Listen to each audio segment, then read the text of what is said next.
इस मूवी के स्टार्ट में हम देखते हैं कि पुलिस एक बड़ी कंपनी के केस को इन्वेस्टिगेट कर रही थी क्योंकि उन्हें कंपनी के ऑनर जाओ की तरफ से कंप्लेंट मिली थी। असल में जाओ को किसी अननोन पर्सन की तरफ से जान से मारने की धमकियां मिल रही थीं। खतरे की संगीनी का अंदाजा लगाते हुए शहर का टॉप डिटेक्टिव मोयून इस केस का चार्ज संभाल लेता है। मोयून को बड़े मामलों को सुलझाने का काफी एक्सपीरियंस है, जिनमें रॉबरी और हांगकांग के अमीर लोगों की किडनैपिंग्स भी शामिल थीं। कुछ ही देर में मोयून और उसकी टीम इस बात को कंफर्म करते हैं कि जाओ को दी गई धमकी कोई मजाक नहीं है। इसके 2 घंटे बाद एक अनएक्सपेक्टेड चीज होती है। कंपनी के स्टॉक एक्सचेंज के शेयर्स, जिनमें तेजी की उम्मीद थी, उनमें गिरावट होने लगती है, जिससे पूरे देश में हलचल मच जाती है। यकीनन इससे जाओ के शेयर होल्डर्स भी इफेक्ट होते हैं। इसलिए मोयून एक इमरजेंसी मीटिंग बुलाता है क्योंकि उन्हें शक था कि इन सब चीजों का मास्टरमाइंड कोई और अमीर इंसान है, क्योंकि किसी गरीब इंसान के लिए स्टॉक मार्केट में हेरफेर करना आसान नहीं था।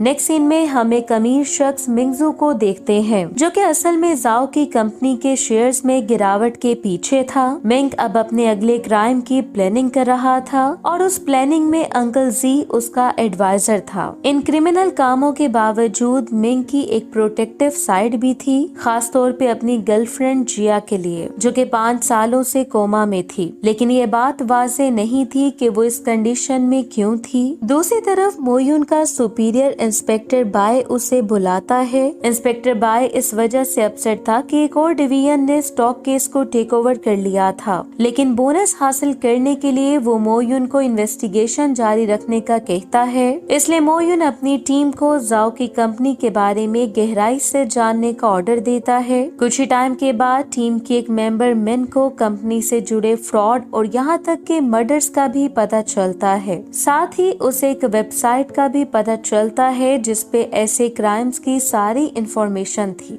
ये देखकर मोयून उन्हें इस इशू की मजीद जांच करने का कहता है। इसलिए वो लोग जाओ की कंपनी में पहुंच जाते हैं, जहां मोयून जाओ को कन्विंस करता है कि वो पुलिस के साथ कोऑपरेट करे। साथ ही वो उसे इस स्कैंडल की सच्चाई का भी बता देता है। उसी रात मोयून इंफॉर्मेशन हासिल करने के लिए वेबसाइट को चेक करता है, जहां उसे एनिमल एब्यूज की एक डिस्टर्बिंग वीडियो मिलती है, जिसकी वजह से उसे गुस्सा आता है और वो अपनी टीम को कॉल करके उस अब्यूजर के आईपी एड्रेस का पता लगाने का कहता है। कुछ ही देर में वो लोग उस तक पहुंच जाते हैं। मिंग वहां से भागने की कोशिश करता है, जिसकी वजह से मोयून और उसकी टीम मिंग के घर में घुस जाते हैं और मिंग को पकड़ लेते हैं। तलाशी के दौरान उन्हें एक बंधा हुआ आदमी मिलता है। यहाँ ये बात रिवील होती है कि मिंग इंसानों और जानवरों दोनों पर ही टॉर्चर करता था। इंटेरोगेशन के दौरान वो मेंटली अनस्टेबल लग रहा था। खुद पर हंसते हुए वो अपने इस अमल को इंसाफ डिक्लेयर करता है, हालांकि उसके विक्टिम्स इनोसेंट थे। तभी मोयून अपनी टीम से मिंग को फौरन कोर्ट ले जाने का कहता है और अगले दिन मिंग अपने घर पहुंच जाता है, जहां अंकल जी उसे बताता है कि जिया कोमा से जाग गई थी। हालांकि वो बोल नहीं सकती थी और ना ही नॉर्मल तरीके से मूव कर सकती थी, पर फिर भी मिंग जिया की रिकवरी में हेल्प करने पर अपने अंकल का शुक्रिया अदा करता है। दूसरी तरफ मोयून अपनी टीम के साथ मीटिंग कर रहा था।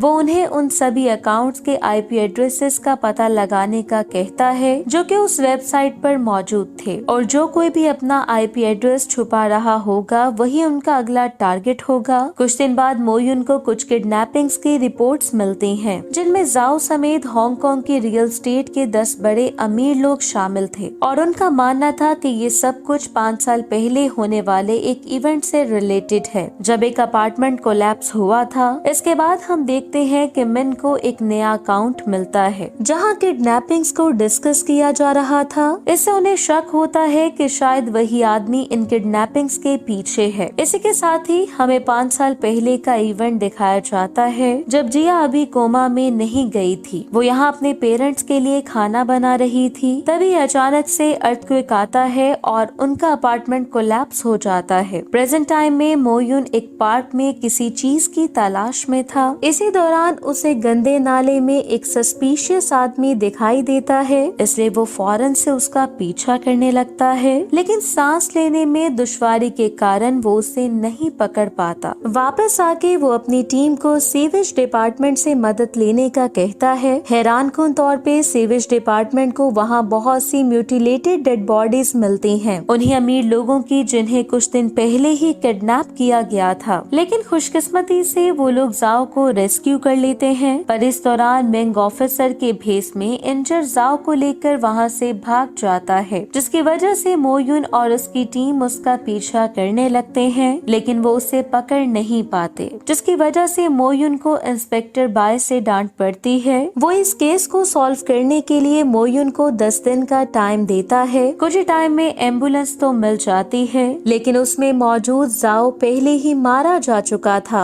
जिससे मोयुन को रियलाइज होता है कि ये सब कुछ कोलैप्स होने वाले अपार्टमेंट केस का बदला लेने के लिए किया जा रहा है, क्योंकि किडनैप होने वाले अमीर लोगों ने उसी अपार्टमेंट बिल्डिंग की कंस्ट्रक्शन की फंडिंग की थी। मिंग अपनी टीम को उस इंसिडेंट के सभी विक्टिम्स को आइडेंटिफाई करने का कहता है। दूसरी तरफ जिया जब रिसेंटली होने वाले मर्डर्स की न्यूज सुनती है तो उसे भी शक होता है कि शायद इसमें मिंग इन्वॉल्व है। इधर मोयुन हॉस्पिटल पहुंच जाता है उन लोगों के बारे में पता लगाने के लिए जो कि अपार्टमेंट कोलैप्स केस के विक्टिम्स थे। यहाँ नर्स उसे बताती है कि एक विक्टिम जिया को उसकी फैमिली ने हॉस्पिटल से ट्रांसफर कर लिया था, जिससे मोयुन को रियलाइज होता है कि उसे मूव करने वाला कोई और नहीं बल्कि मिंग है। इसलिए वो फौरन से जंगल में मौजूद मिंग की हवेली में पहुंच जाता है, लेकिन मिंग उसके बारे में पहले से ही जानता था, जिनमें उसके माजी के सॉल्व किए हुए केसेस भी शामिल थे। मोयुन उससे सीवेज इंसिडेंट के बारे में पूछता है,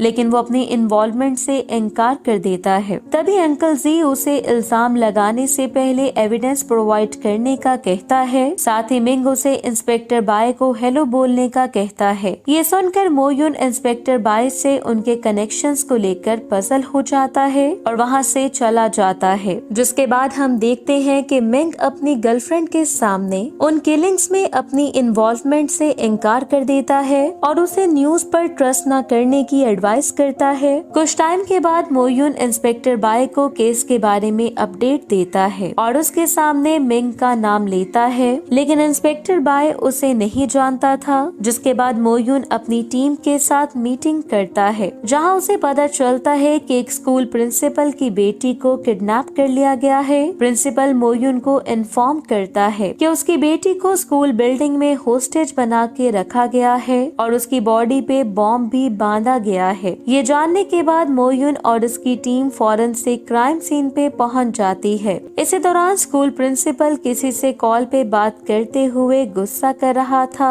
वो उससे कहता है कि अगर उसकी बेटी को कुछ हुआ तो वो उसके गलत कामों को एक्सपोज कर देगा। असल में वो इंस्पेक्टर बाय से बात कर रहा था, जिससे ये बात रिवील होती है कि वो जाओ की कंपनी के साथ मिलकर मनी लॉन्ड्रिंग करता था। कुछ टाइम के बाद बॉम्ब डिस्पोजल टीम मोयुन को इन्फॉर्म करती है कि उन्हें 5 टाइम बॉम्ब्स मिले हैं, जिन्हें अगले 10 मिनट में एक्सप्लोड होने के लिए सेट किया गया था। अब क्योंकि उन्हें डिफ्यूज करने के लिए ज्यादा टाइम नहीं था, इसलिए बिल्डिंग के आसपास वाली जगह वहां मौजूद लोगों से खाली करा ली जाती है। ये देखकर स्कूल प्रिंसिपल मोयुन के पास आता है और पहले उसकी बेटी को बचाने का कहता है। एक बाप की परेशानी को देखते हुए मोयुन उस बिल्डिंग में एंटर हो जाता है। उसके पास सिर्फ 9 मिनट्स बचे थे। वो हर तरफ उस लड़की को ढूंढता है, लेकिन वो उससे कहीं नहीं मिलती। लेकिन तभी उसे ड्रम के बजने की आवाज सुनाई देती है, जिससे उसे म्यूजिक हॉल में वो बच्ची मिल जाती है। मोयुन फौरन से उसे बचा के सेफ जगह तक पहुंच जाता है। दूसरी तरफ जिया अपनी बॉडी को मूव कर पा रही थी, इसलिए वो किचन की ओर बढ़ती है,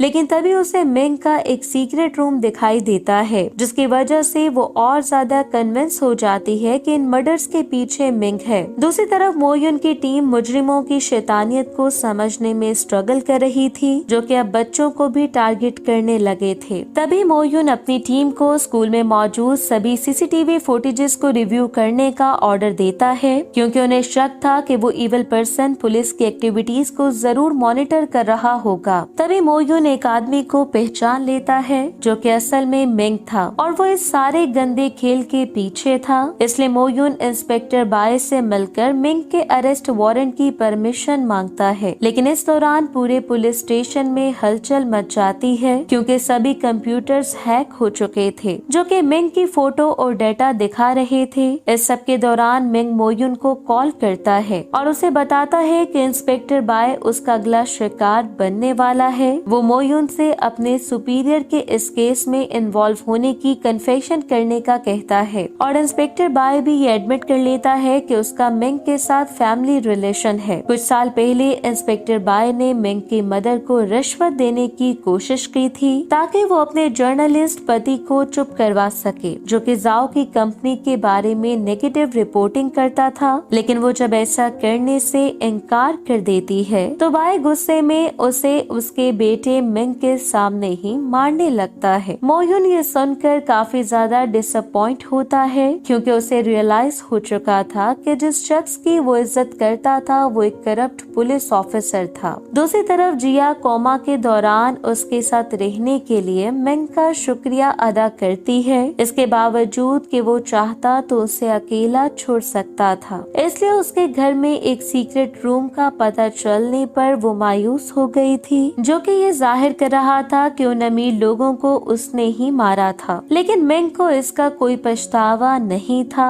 क्योंकि उसका मानना था कि वो करप्ट बिजनेसमैन सजा के हकदार थे जिनकी वजह से अपार्टमेंट कोलैप्स हुआ था और जिया इंजर्ड हो गई थी। इसी के साथ ही मिंग को लीगल सिस्टम पर भरोसा भी नहीं था जिसकी वजह से वो इस मामले को अपने हाथ में लेने पर मजबूर हो गया था। लेकिन जिया नहीं चाहती थी कि उसका प्रेमी कोई और इल्लीगल काम करे, इसलिए उसने पहले ही पुलिस को कॉल करके सब कुछ बता दिया था। इसलिए वो लोग मिंग के घर पहुंच जाते हैं और एविडेंस कलेक्ट करने के बाद जिया को किसी सेफ जगह पे शिफ्ट कर देते हैं। दूर से देखते हुए मिंग मायूस लग रहा था कि जिया ने ही उसकी रिपोर्ट की है। कुछ देर के बाद मिंग मोयुन से कांटेक्ट करके एक मीटिंग अरेंज करता है। वो जब मिलते हैं तो मोयुन उस पे गन तान लेता है लेकिन मिंग ने अपनी बॉडी पे बॉम्ब बांध रखा था। जिसके बाद वो इंस्पेक्टर बाय की करप्शन को एक्सपोज करता है जिसने उन कारोबारी लोगों से 50 मिलियन युआन रिश्वत लेके अपार्टमेंट कोलैप्स केस को बंद कर दिया था। मिंग इसके सबूत एंटी करप्शन यूनिट को देने का वादा करता है। अगले दिन मोयुन इंस्पेक्टर बाय से उसके ऑफिस में मिलता है जो कि कल रात होने वाले खुलासे के कारण और ज्यादा मायूस हो गया था। कुछ ही देर में एंटी करप्शन ऑफिसर्स इंस्पेक्टर बाय को पकड़ने पुलिस स्टेशन पहुंच जाते हैं। पुलिस ऑफिसर्स इस वजह से शॉक में थे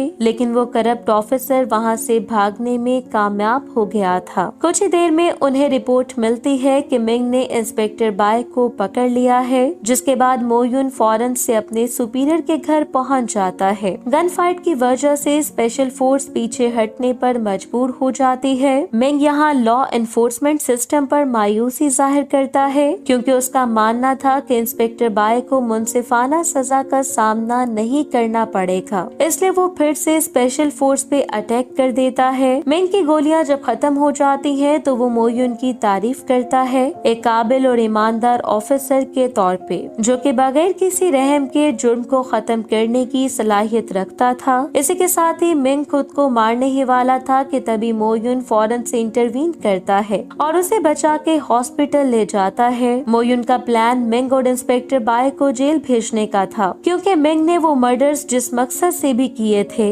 लेकिन फिर भी उसके मेथड्स मासूम लोगों के लिए नुकसानदेह थे। इसी के साथ ही ये मूवी एंड हो जाती है। Thank you so much for watching.